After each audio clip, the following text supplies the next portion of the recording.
akan mengerjakan mata kuliah kepemimpinan dengan dosen Pak Hendro Pranoto SPD MSI. Di sini saya mengambil judul yang akan saya menjelaskan tentang sistem UKT. Apa sih pengertian dari sistem UKT itu, atau yang biasa disebut uang kuliah tunggal? Itu adalah sebuah sistem pembayaran biaya pendidikan di perguruan tinggi negeri atau biasa disebut dengan PTN di Indonesia, yang dirancang untuk memberikan akses pendidikan yang lebih adil dan merata bagi seluruh masyarakat. Besaran UKT yang harus dibayarkan oleh setiap mahasiswa ditentukan berdasarkan kemampuan ekonomi keluarganya. Bagaimana penentuan UKT? Bagaimana penentuan besaran UKT? Itu salah satunya dari pengertian pengisian formulir. Mahasiswa yang diterima di PTN wajib mengisi formulir khusus yang berisi data mengenai penghasilan orang tua atau kembali, jumlah anggota keluarga, aset yang dimiliki, dan informasi penting lainnya.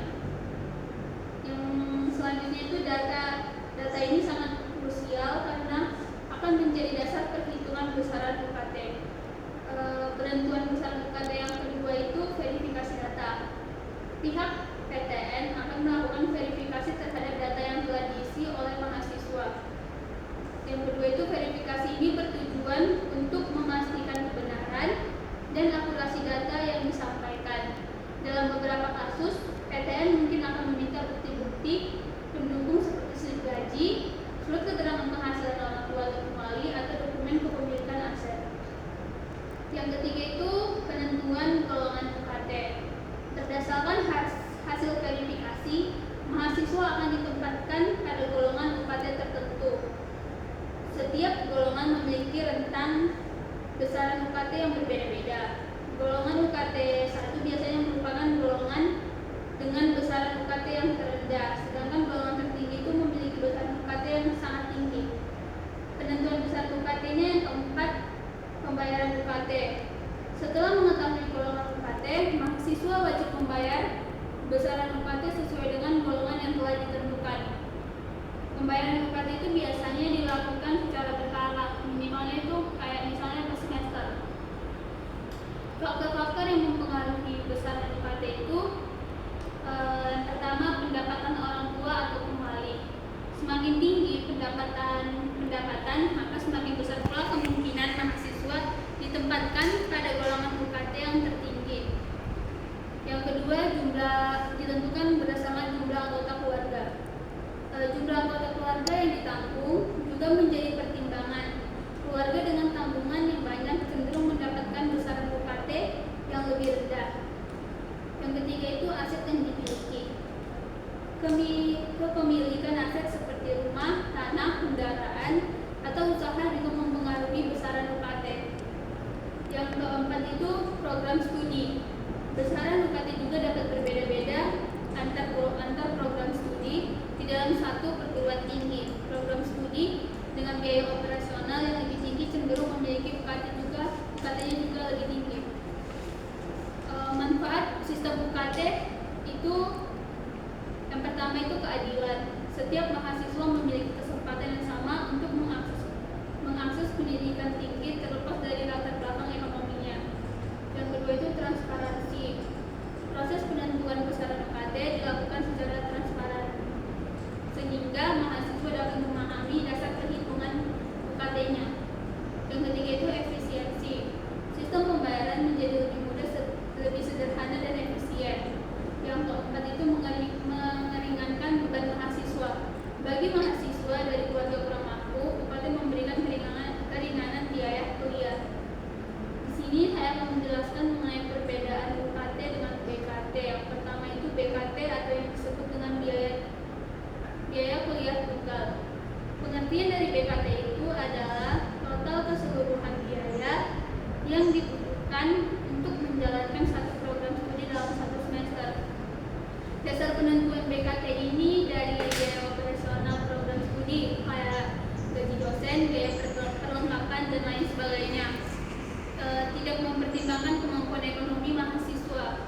Tujuan dari adanya BKT ini salah satunya itu menyatukan biaya kuliah untuk semua program studi dalam satu perguruan tinggi. Adapun karakteristik dari BKT itu ada dua. Yang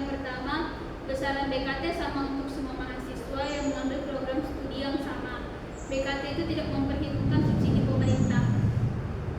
Perbedaan utama UKT maupun BKT itu, UKT itu berfokus kepada kemampuan ekonomi mahasiswa berbeda-beda untuk setiap mahasiswa.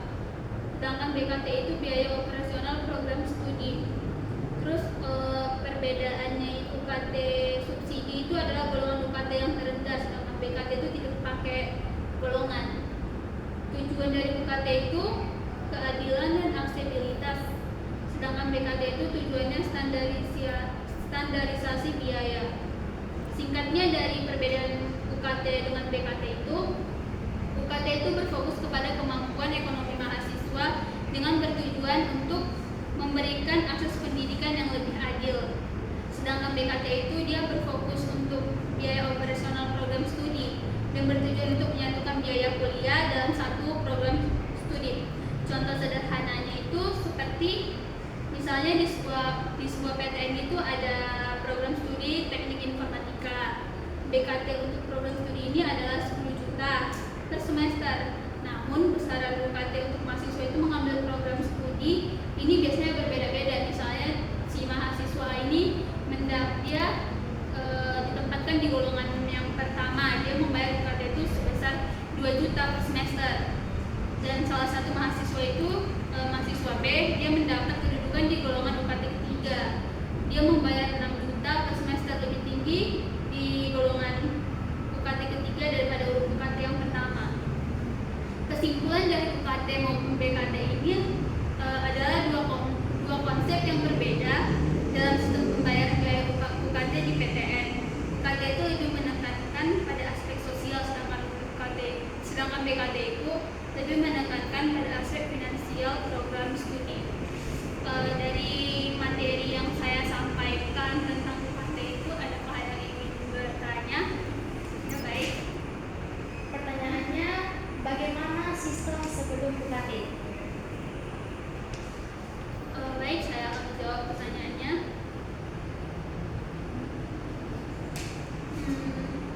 Yang pertama itu beban biaya yang terpisah-pisah. Misalnya itu, maksudnya ini kayak dengan adanya banyak komponen biaya yang terpisah-pisah, mahasiswa harus mengeluarkan uang berkali-kali dalam satu semester. Dia nggak cukup hanya mengeluarkan satu kali aja, dia berkali-kali yang kayak sering kali untuk menyulitkan perencanaan keuangan. Yang kedua itu pembayaran di awal masuk yang sangat tinggi. Biaya seperti uang gedung, uang sumbangan institusi dibayar di awal perkuliahan sebelum dia masuk ke perkuliahan. Itu dalam jumlah yang besar.